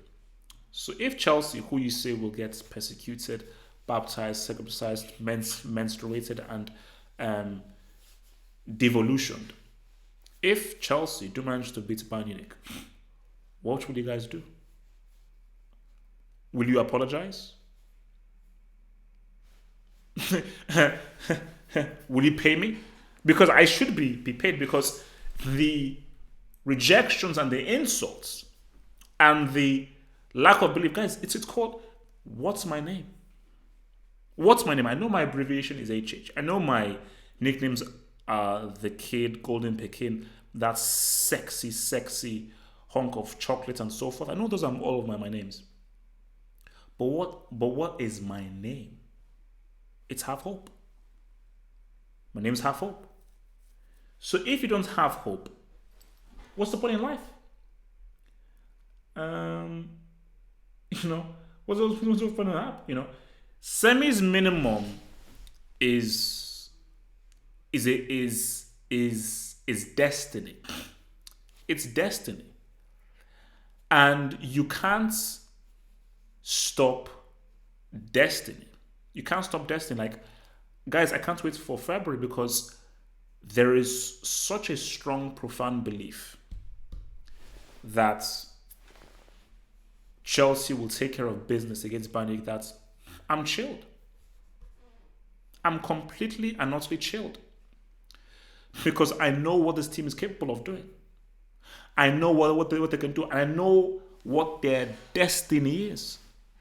That's the key thing. I know what their destiny is.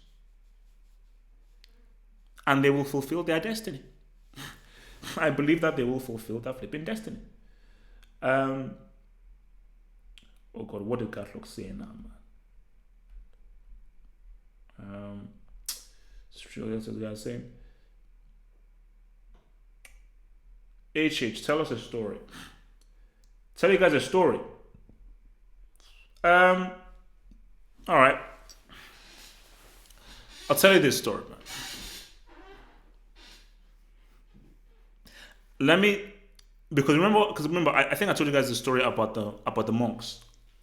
I told you guys the story about the monks, about how I had the vision of the monks.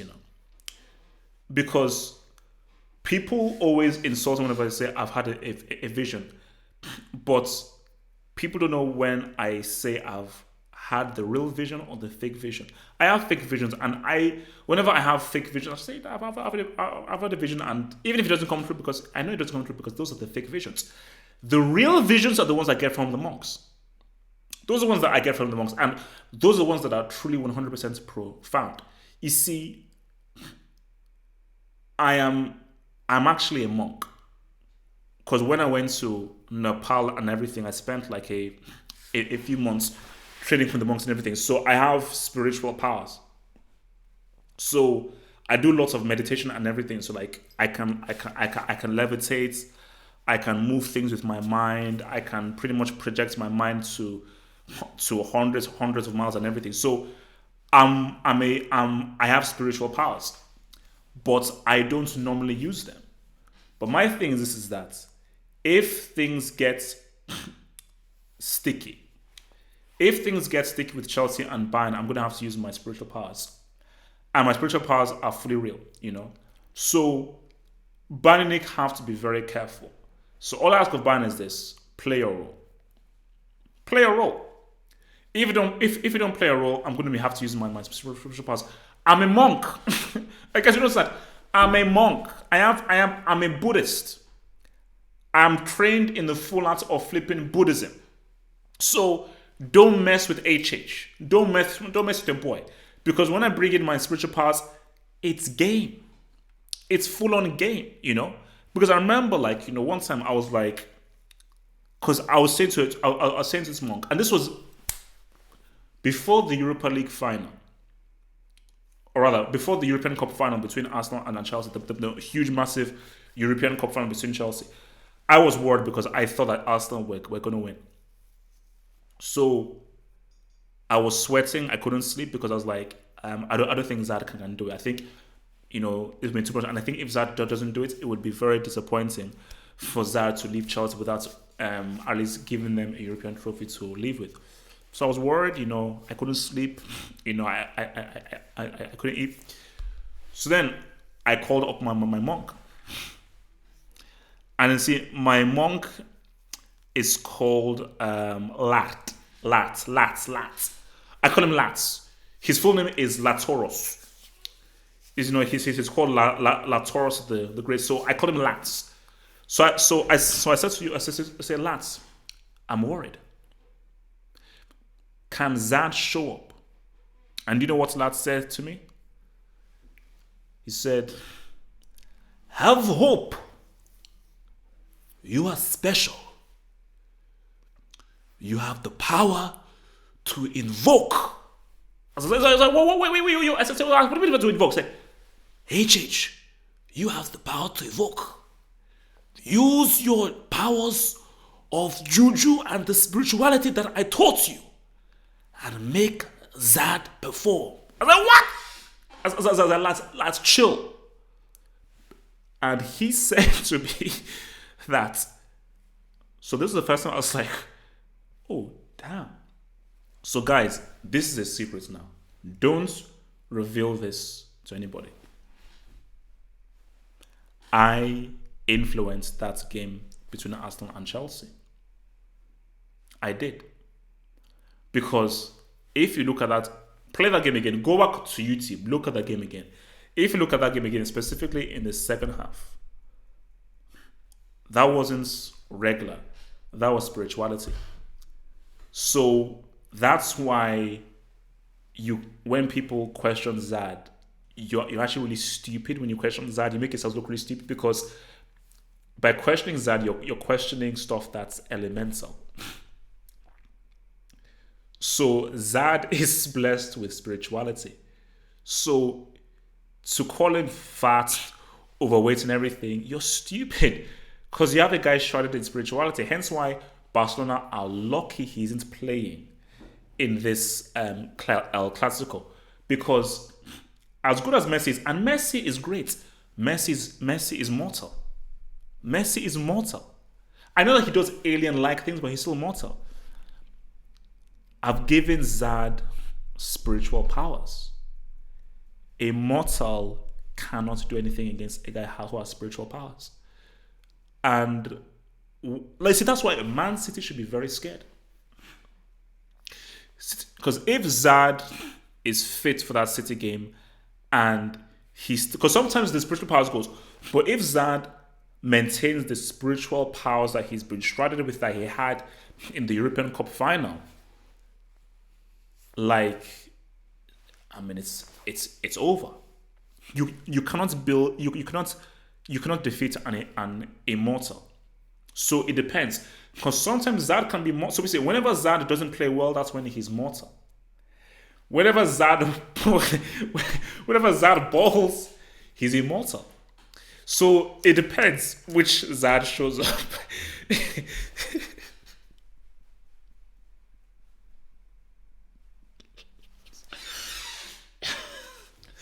Okay, look, okay. It depends. It depends which Zad shows up. Either the ball. Let me do the super chat. Man.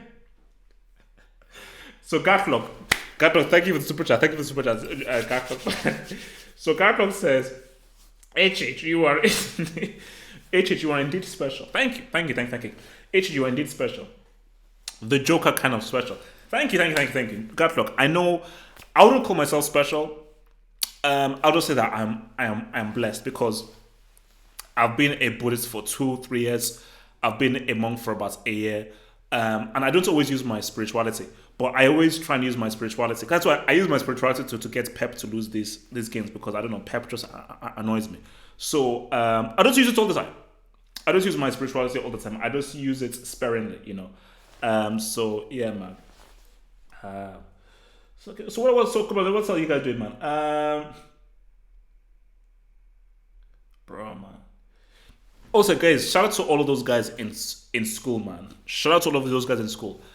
I have nothing good to say about school. So I'm not one of those guys that say, "Oh, study hard in school." I was an academic brick in school. I despised school, and I went to all the lessons, but any extracurricular activity I was forced to go to in school, I missed it. So anything extra other than lessons, because any Nigerian will tell you that you cannot be a Nigerian with Nigerian parents and miss lessons. If you do, you'll get crucified. So, but anything extracurricular, I never did it in school. I hated school with a passion because I just hate rules. You know, I hate being told what to do. I hate being told, "Oh, you have to do this at this time." Nah, bro. That's why I preferred university so much more to school because uni was cool, you know. But maybe I went to uni a bit too early, man. HH, has Nix ever had a haircut or cut his beard? Bro, I keep telling Nix, man, bro, shave. I keep telling Nix, yo, bro, shave your beard, shave your thing. But he refuses to shave. Because I said for Nix, we're in 2019. You can't be looking like a dude from 1992. Nix and his haircut, that's 1992, 1991. Like, that's like Fresh Prince of Bel-Air. Like, when hip-hop first started. That's the kind of thing that you could got that height up and everything. Yeah, school's out for Christmas, man. Batman's toughest villain.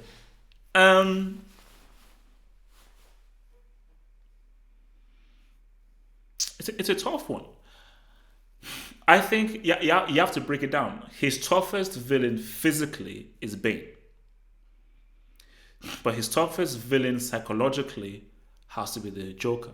Like the Joker doesn't pose any physical threats towards Batman whatsoever.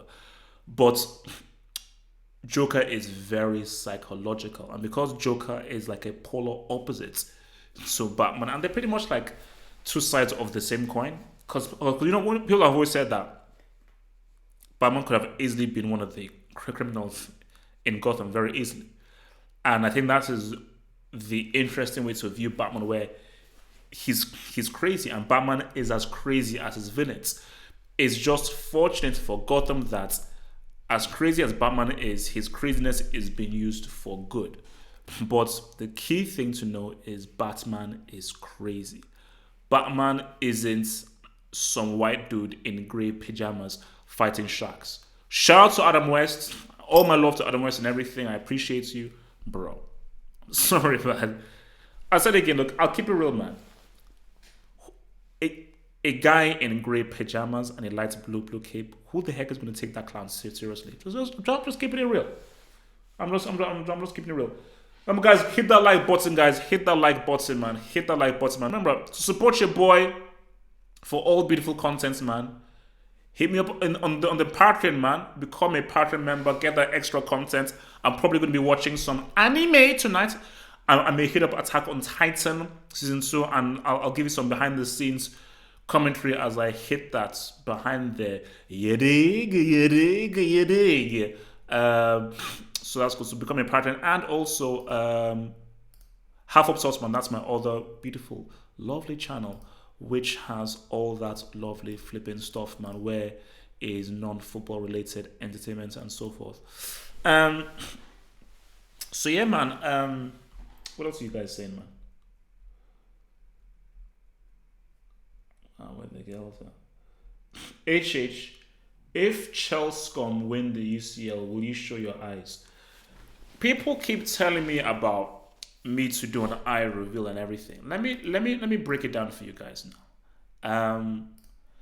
I wear shades, first of all, because I think I'm cool. Another reason I wear shades is that I don't like to get noticed. I don't really do this for the fame and everything. Like, oh yeah, blah blah. So I need to conceal my identity like Clark Kent and Superman. Also, this is the character. Half Hope as a character is the dude that wears shades. Without the shades, I'm just some dude. With so basically the shades give me that extra HH power. When I put on the shades, I'm HH. When I take off the shades, I'm just some dude on the road. And that dude on the road, he's still cool, he's still money, he's still high, he's still tight. But this dude called HH is the GOAT.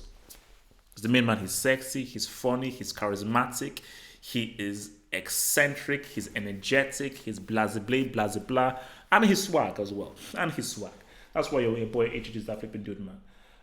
Batman over Superman all day.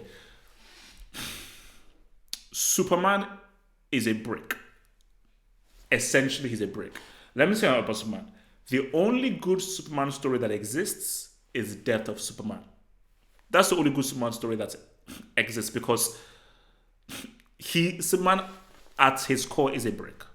Let's just keep it real. Superman at his core is a flipping brick, man. Because again, it's like what so only Krypton can kind of hurt you, really. And what's it called? I was watching Jodie's Corner, man. I was doing some reactions and reviews of the CW shows. Bro, those CW shows are trash. Like, those CW shows are generally completely and utterly garbage trash. See, Batman, do you know why Batman is such a great character?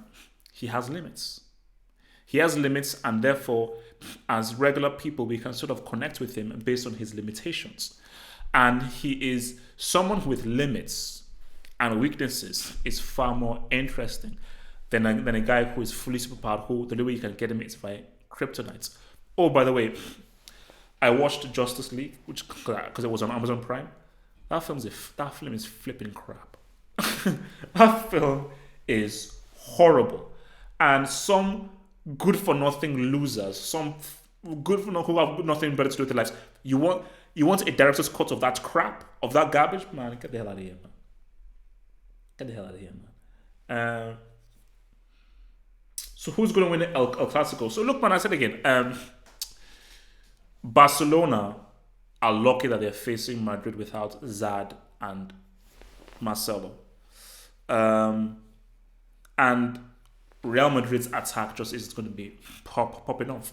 So if I was Uncle Ernie, I would say throw men forward, fully attack, go right up and play a very, very high line, put as much pressure onto Real Madrid as possible because how much damage can Real Madrid do to Barca on the counter? So if Valverde or Cruz carry that ball, how good are they in the final third?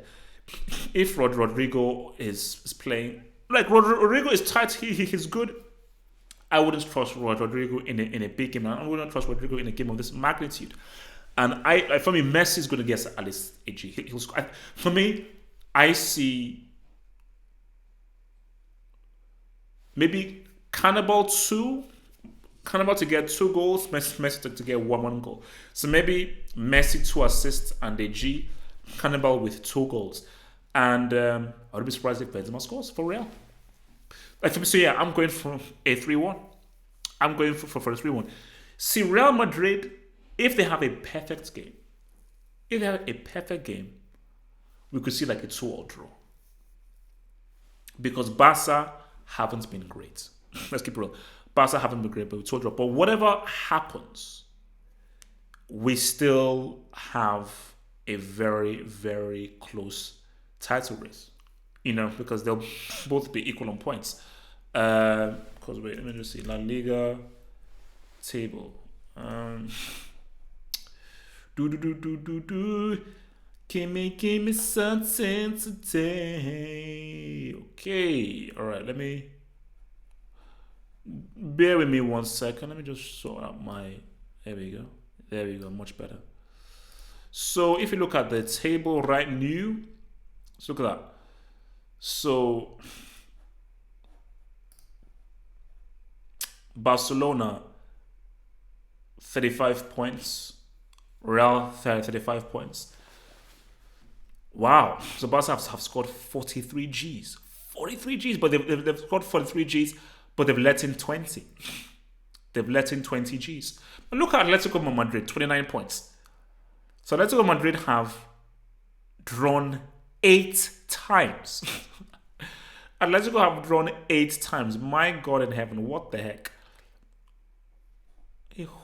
How the hell are these guys fourth? How the hell are these guys fourth? But guys, you want to see something crazy? Check this out. You want to see something crazy? Check this out. Now this is wild. Look at that. So you have Leipzig 34 points, Mönchengladbach 31 points, but they have a game in hand, 30 points. So 10th and 1st, there are 11 points between 10th and 1st. And I think, aren't City like flipping, City are like flipping 14 points behind. Look at it. Guys, that's just stupid. 16 wins, 1 draw, 0 losses. That's stupid, man.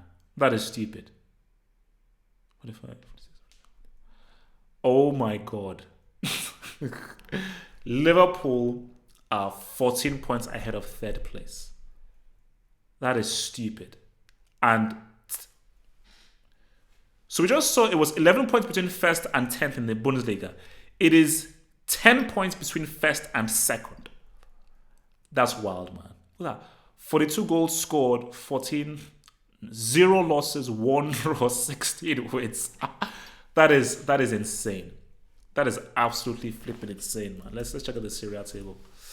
That's insane, bro. So, oh wow, level points. So Inter, Juve on level points. Whoa! Exact same record. 12 wins, 3 draws, 1 loss. And Inter with a better goal difference. Interesting. Wow, and Lazio, wait, check them out. They won their last 5 games, so Lazio are only 3 points behind. Wow, and 7 points behind Roma. Interesting. So do we have a 3-horse race? I does that mean we have a three-horse race? Wow, interesting. Right, yeah. Yeah, no, no. Bundesliga is popping off, man. It's popping up. Oh, Harry Truman, what up, man? Not seen you for a while, man. Not seen you for a while, bro.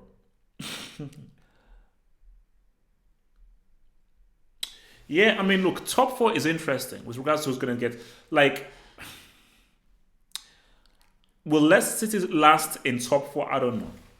I don't know. Like, if I was to say to top four in the Premier League, I would still say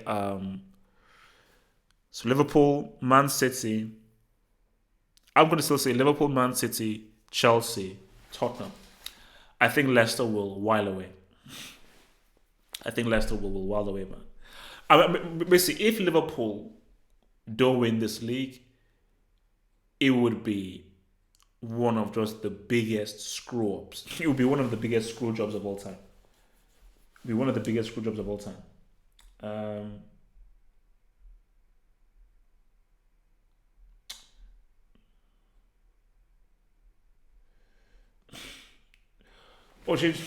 yeah, no, no. I still need to play The Last of Us. I just haven't. I've not had time to flip in game, man. I've had zero time to game. I still haven't finished Red Dead Redemption. I still have to play, of course. I've not finished Uncharted 4. So yeah, I mean, because yeah, I have to go back to Red Dead Redemption, but I've not had time, guys. I'm doing Patreon stuff. I'm doing the website stuff, YouTube vids, trying to get up the channel. I'm working on another website, the Half Up Sorts channel. Just don't have time. But hopefully, if I can just find tiny little bit of time, then yeah, man, I will do some gaming, for sure, for sure, for sure. All right, guys, man, I think that's pretty much it for me, man. So, guys, thank you very much. Thank you for showing up. We had over 300 guys here today. So, there's going to be a live show after El Clasico, discussing El Clasico. Hopefully, we'll have a nice back and forth there.